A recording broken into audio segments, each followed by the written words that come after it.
मेरा नाम रोशनी है और मैं देखने में बहुत ही सुंदर थी। शायद इसी वजह से मेरी ज़िंदगी ने बहुत कम उम्र में ही मुझे एक ऐसे मोड़ पर लाकर खड़ा कर दिया जिसे मैं कभी समझ ही नहीं पाई। हम 2 बहनें थीं, मैं बड़ी थी और छोटी बहन मुझसे काफ़ी कम उम्र की थी। पिताजी का साया हमसे बहुत पहले ही एक गंभीर बीमारी की वजह से उठ गया था। उसके बाद माँ ही हमारी पूरी दुनिया बन गई थी।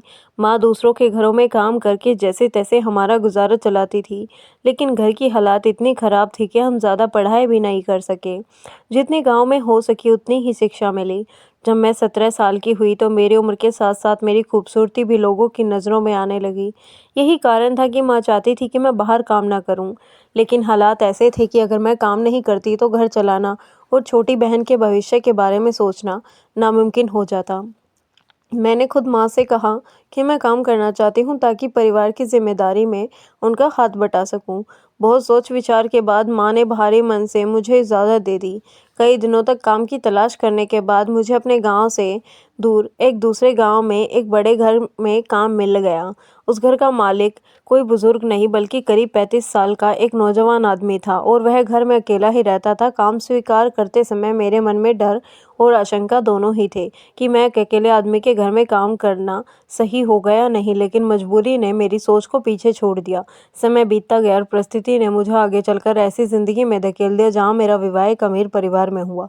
सबको लगा कि अब मेरी तकलीफ़ें ख़त्म हो जाएंगी, लेकिन सच्चाई इससे बिल्कुल अलग थी। मेरे पति ने अपने काम और स्वार्थ के कारण मुझे अकेलेपन और डर के साए में छोड़ दिया। कई बार ऐसी परिस्थितियां बनी जहां मेरी भावनाएं और सुरक्षा की किसी ने परवाह भी नहीं की। मैं अंदर ही अंदर टूटती रही, लेकिन मेरी मजबूरी, मेरी चुप्पी और मेरी जिम्मेदारियों ने मुझे आवाज़ उठाने से रोक दिया। और मैं समझ गई कि कभी कभी सुंदरता वरदान नहीं बल्कि इंसान की सबसे बड़ी परीक्षा बन गई थी। आज उस घर में मेरे काम का पहला दिन था, इसलिए मैं काम की पूरी जानकारी लेने के लिए अपने मालिक के पास गई। उन्होंने मुझे शांति से घर के सारे काम समझा दिए, जिससे मुझे थोड़ी तसल्ली मिली और मैं बिना घबराए काम में लग गई। दिन भर घर की साफ सफाई और बाकी जिम्मेदारियां निभाते निभाते मैं काफ़ी थक गई थी। शाम का खाना बनाकर समय पर अपने घर लौट आई। घर पहुंचकर मैंने थोड़ा सा खाना खाया और आराम करने के लिए बिस्तर पर लेट गई। थकान इतनी ज़्यादा थी कि आंख लगते देर नहीं लगी। अगली सुबह मैं जल्दी उठी, रोज़मर्रा के काम निपटाए, नाश्ता किया और फिर अपने काम पर निकल पड़ी। उस समय तक मुझे अपने मालिक का नाम नहीं पता था, लेकिन उसी दिन जब मैं काम में व्यस्त थी तभी एक आदमी आया और उन्हें राजेश कहकर पुकारने लगा। तब मुझे उनका नाम का पता चला। वह आदमी कुछ देर बातचीत करके चला गया और उस दौरान मुझे यह महसूस हुआ कि दोनों की निगाहें बार बार मेरी तरफ जा रही थी, लेकिन मैंने इस बात पर ज़्यादा ध्यान नहीं दिया क्योंकि मैं नई थी और मुझे उस काम की बहुत ज़रूरत थी।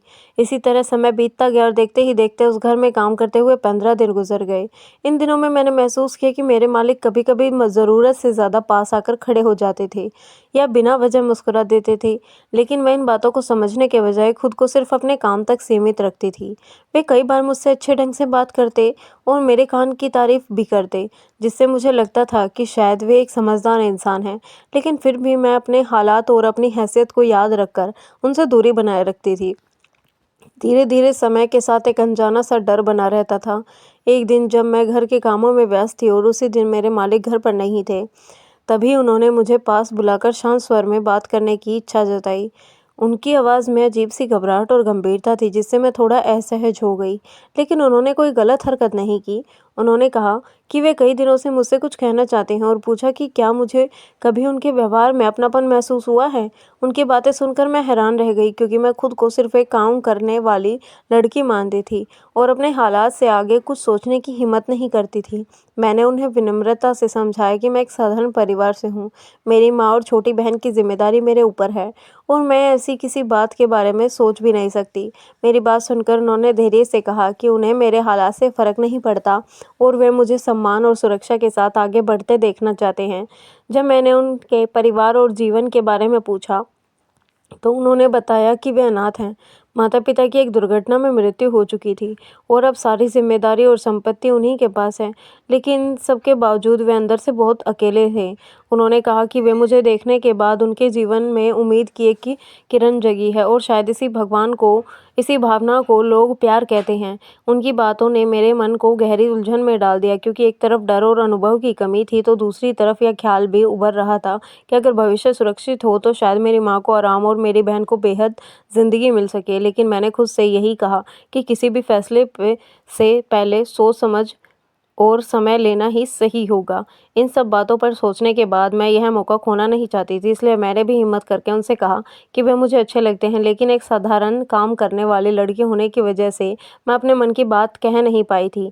मेरी यह बात सुनकर वे भावुक हो गए और उन्होंने मुझे भरोसा दिलाया कि वे मेरा सम्मान करेंगे और कभी मेरा साथ नहीं छोड़ेंगे।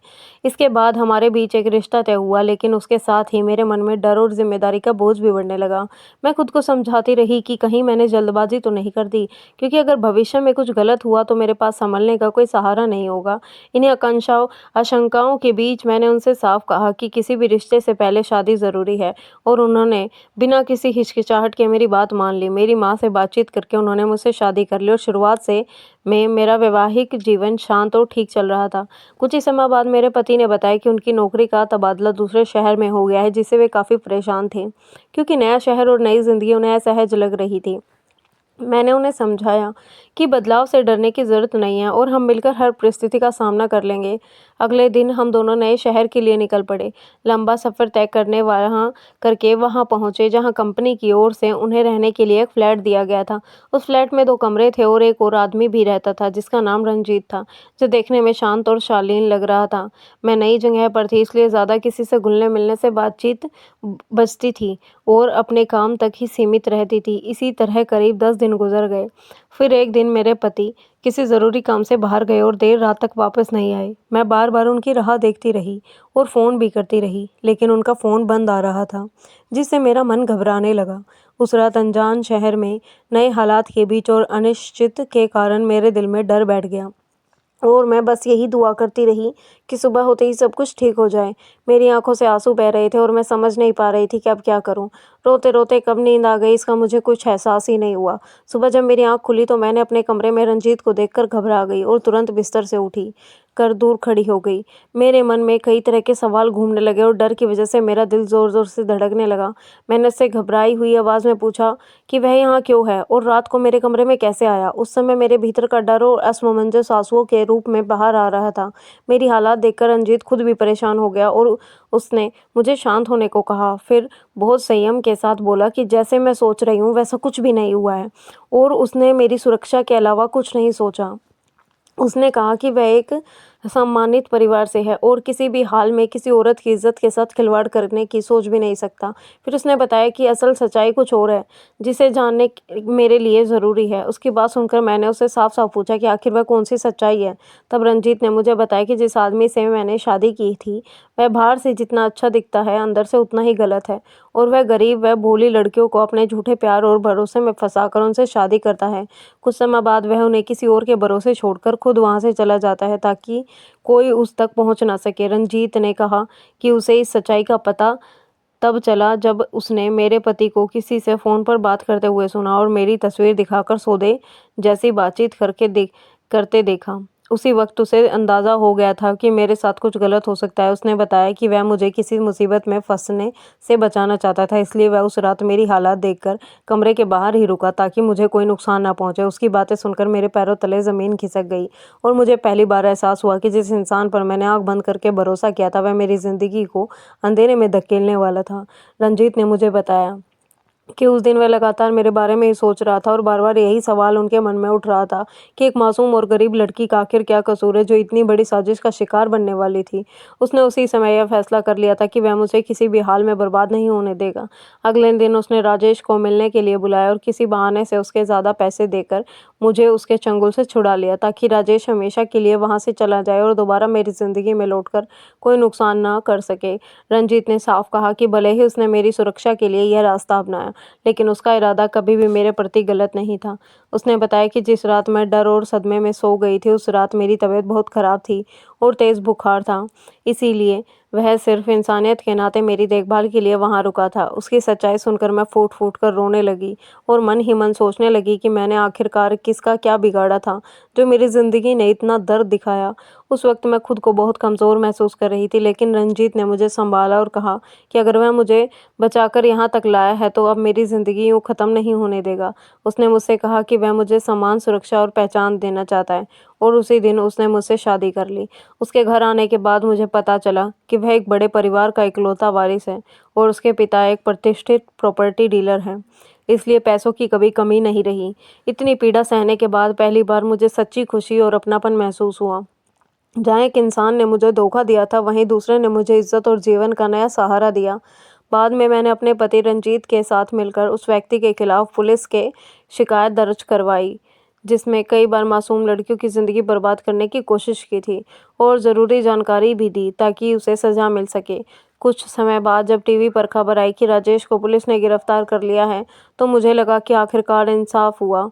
इस पूरी घटना ने मुझे यह सिखाया कि अपराध चाहे जितना भी छुपाकर किया जाए, एक ना एक दिन सच सामने आ ही जाता है। और अगर हमारे आसपास कहीं भी कोई तरह